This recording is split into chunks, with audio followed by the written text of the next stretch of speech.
બધા ઉદાસ લાગી રહ્યા છે. એમ તો ટીમમાં કોઈ છોકરી આવે તો બધા ખુશ થાય છે, પણ તમે લોકો અરે એવું કંઈ નથી. વર્કલોડ થોડો વધી ગયો છે, બસ એટલું જ છે. ઓકે. આ શન્નુ કોણ છે? શ્રુતિ પણ હમણાં કહેતી હતી. અમારો ટીમ લીડર છે.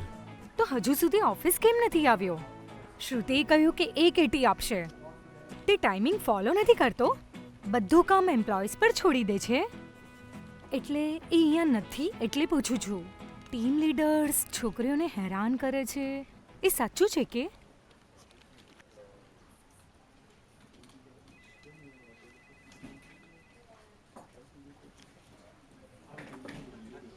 હા, પણ શન્નુ ક્યારે આવશે?